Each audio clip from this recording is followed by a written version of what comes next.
શાંતિકુમારનો જન્મ પણ થઈ ગયો. આખું થાણા અને આપણું આ મામા ભાણેજ ઉપાશ્રય એકદમ આમ જાણે કે અતિ પવિત્ર બની ગયું છે. ગઈકાલે તમે બધું નિહાળ્યું. આખા અંજન સલાકાના ટોપ મોસ્ટ જે પાત્ર છે બધાને સાધુવાદ ધન્યવાદ આપવાનું મન થાય, પરંતુ અમે લોકો સાહેબની સાથે ઘણી અંજન સલાકા પ્રતિષ્ઠાઓ જોયેલી છે. મદ્રાસમાં જોઈ, બેંગ્લોરમાં જોઈ, આધોઈમાં જોઈ, ભચાઉમાં જોઈ, પરંતુ એક પાત્ર આંખે ઉડીને વર્ગે એવું ગઈકાલે અમે પાત્ર જોયું. અમારી માંડલીની અંદર પણ બધાએ મહાત્માઓના મુખ્યની અંદર એક જ વાત હતી દીપકભાઈ કે આવું અવ્વલ કોટીનું પાત્ર અમે ક્યાંય જોયું નથી. ભલે ચેન્નઈની અંદર 1 લાખ માણસો જમતા હતા, અદ્ભુત હતો, પરંતુ જે ગઈકાલનું પાત્ર હતું તમારા બધાના મુખ્ય એમનું નામ આજે પણ રમી રહ્યું છે. કયું નામ છે? પ્રિયમબદા દાસી. નામ સાર્થક છે. વગાડો ભાગ્યશાળી.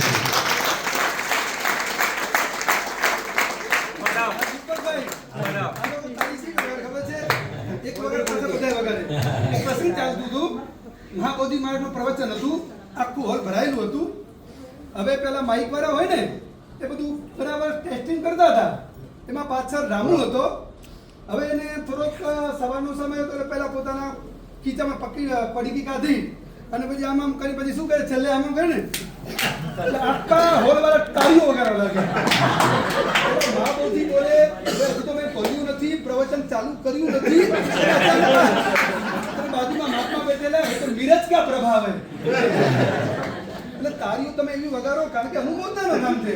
ગઈકાલે મારા મામાનો સવાસે લોજ વધી ગયું છે. મારી પુત્ર વધુ બધાના બધાની અંદરનું નામ ભગવાનની પ્રિયમબદા દાસી. ખરેખર એનું દાસી પણ દૂર થઈ ગયું ગઈકાલે. શું અંગ ભંગીમાં એની બોલવાની છટા આપણે આમ સાંભળ્યા જ કરીએ. આમ જોવા જઈએ તો ગઈકાલે સૌથી લાંબો આ પાત્ર હતો, પરંતુ કોઈને કંટાળો આવ્યો નથી. બરાબર, હજુ બોલે, હજી કંઈક બોલે, હજી સાંભળીએ. એટલું સુંદર મજાનું પાત્ર હતું.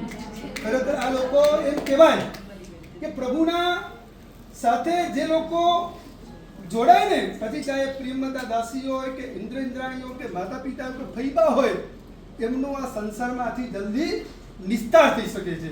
આટલો પવિત્ર અનુષ્ઠાન છે. હમણાં આપણે જે પવિત્ર જે અનુષ્ઠાન માટે આગળ વધી છીએ ને એ પાઠશાલા છે. અમારા શાસ્ત્રમાં લખ્યું જ્ઞાનની 3 પરબ કહેવાય છે. નંબર 1 પ્રવચન, નંબર 2 પુસ્તક અને નંબર 3 દીપકભાઈ પાઠશાલા, જેનાથી જ્ઞાન મળે છે. વર્તમાન સમયની અંદર તમને પૂછીએ ને તો તમને લોકોને પ્રવચનથી પણ એનો રસ ન હોય, એલર્જી.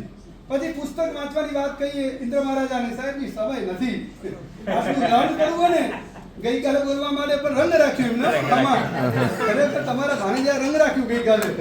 આમ ઇન્દ્ર મહારાજા આમ રૌદ્ર સ્વરૂપ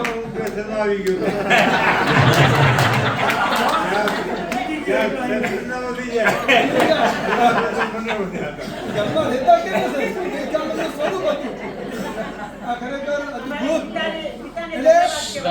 ધન્યવાદ રહી શકે છે. એટલે આ પુસ્તક ગમે નહીં. પાઠશાળા આટલો આજે સુંદર મજાનો બધા બાળકો આવી રહ્યા છે. મુંબઈની પાઠશાળા અદભુત. સવાર પડે ટીનવીની પાઠશાળા બધા લોકો આવે. પાઠશાળા અજયનું ઘર, એમાં દીકરો બચપનથી મૂંગો. ઘણા ડોક્ટરને બતાવ્યા, બધું કર્યું, પરંતુ એ દીકરાને થાય નહીં. હવે બધા બાળકો જાય પાઠશાળાની અંદર, પેલો બાળક બી આવે. એટલે ઘણી વખત પહેલા ટીચર કે ભાઈ તમારો બાળક તો બોલી શકતો નથી, શા માટે મોકલો છો એને? ત્યારે પહેલા એની મમ્મી કે મારો દીકરો છે, આ બધા બાળકો આવે છે, બધા બોલે છે, બહુ ગમે છે, એ બાજુમાં બેસે છે. અને બોલો રોજ દીકરો પાઠશાળા આવે અને પેલા ટીચર નમો ઓરિયન્તાને બોલાવે, બાળકો માંગતા કોને આવડે નહીં, આખું બોલે. એક સમયની વાત છે, બાળક આવેલો છે ને બધા બાળકોને બોલાવે છે, નમો બોલાવે બોલ બેટા નમો ઓરિયન્તા. એક પછી બારી આવે છે. પેલો બાળક છે એને ટીચર શિક્ષિકા કહે છે કે બેટા બોલ નમો ઓરિયન્તાણમ. જિંદગીમાં બચપનથી બાળક જે મૂંગો હતો, માં ઘણી વખત આંખમાં આંસુ આવી જાય, બધા બાળકોને જુએ, ભણે, વાલ થાય, પરંતુ પોતાનો દીકરો છે બોલી શકતો નથી. અને પહેલી વખત પેલા બેન કહે છે બોલ બેટા નમો ઓરિયન્તાણમ, અને પેલો મૂંગો બાળક નમો અરિહંતાણમ પહેલી વખત બોલ્યો. આખું નવકાર મંત્ર એને બોલાવવામાં આવ્યું, આખું કકરાટ બોલી ગયો અને ત્યાંથી મમ્મીને ખબર પડી, પપ્પાને ખબર પડી, પોતે જન્મે જૈન નથી અજૈન છે અને દોડતા દોડતા આવી ગયા. આવું દૃશ્ય જુએ છે નાના બાળકો અને ગદગદ થઈ ગઈ મમ્મી, પપ્પા ગદગદ થઈ ગયા. અમારો દીકરો આ પાઠશાળે બોલતું કરી દીધું, માને આંખમાં આંસુ છે અને એક વખતે મમ્મી પપ્પા ઘરે જાય છે, 1 લાખ રૂપિયા કેશ લઈ અને પાઠશાળાને ગિફ્ટ કરે છે.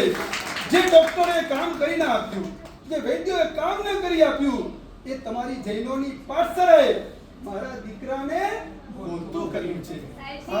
અને પાઠશાળા એટલે ગોરેગામ જવાહર નગર, એ પાઠશાળાની અંદર જતો એ ભારત. આવી પાઠશાળાઓ કેટલી બધી આજે તમને એક્ઝામ્પલ આપીએ ત્યારે આપણે લાગે અને માં જાય.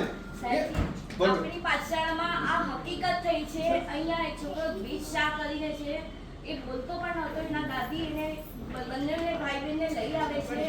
એ છોકરો સામાઈ ભાઈ જતો ઊભી થઈ આપણી પાઠશાળામાં દ્વિજ શાહ અને દિયા શાહ એ બંને જણા આવે છે, ટ્વિન્સ છે. એ છોકરો પણ બોલતો નહોતો, એના દાદી જબરદસ્તી લઈ આવે, થોડુંક વઢાવે કરાવે. એ છોકરો સામાઈભાઈ જૂતો સુધી બોલતો થઈ ગયો છે. પછી જ્ઞાનના ખમાશા આવડે છે અને આરતી દીવો એટલે સુધી પહોંચ્યો છે. વળીને બોલાવવું પડે પણ પોતાની રીતે બોલે છે. અને હવે 24 ભગવાનના નામ પણ એને લઈ આવે છે, થોડું થોડું બોલે. અને ઓમ રીમ છે અનહમ નમઃ જ્યારે અહીંયા જાપ ચાલતો હતો તો એને પેલા 12 થી ચાલુ કરાવ્યું કે તમે એને બોલાવડાવો 12. તો 108 એક માણસ સુધી રોજ પહોંચી ગયો. બહુ સરસ, બહુ સરસ. અમને એક્ઝામ્પલ બીજો મળી ગયો દીપકભાઈ. અમે બીજી જગ્યાએ કહેવાના, જ્યારે બી પાઠશાળા માટે બોલવાનું થાય ત્યારે મામા ભાને આ ઉપાસે થારણ યાદ કરશું. હવે કેટલા એક્ઝામ મારે તમને બધી માતાઓને એ જ કહેવું છે, આ બધા એક્ઝામ્પલ ઉદાહરણ કહ્યા પછી તમે થોડી તમારા જીવનમાં જાગૃતિ લાવો. બધી મારી માતાઓને થોડી જાગૃતિ લાવો. આવો સુંદર મજાનો મહેલ અહીં ઊભું થયેલું છે અને એની અંદર કેટલી સુંદર મજાની પાઠશાળા ચાલે છે. તમે થોડા જાગૃત થાઓ અને તમારા બાળક બાલિકાઓને કમસે કમ અડધો કલાક પણ પાઠશાળાની અંદર મોકલો. જે સમ્યક જ્ઞાન છે આ બધા ધર્મસ્થાનકો ભવિષ્યના ફ્યુચરની અંદર આ લોકો સંભાળવાના છે. એટલે પુણ્યશાળીઓ આજે પ્રભુની સાથે બધા બાળકો આવી ગયા, નાના બાળકોને લાવો, ભલે પોલીસ ચલો બધા હાથ જોડજો બાળકો. અને અમારા પંડિત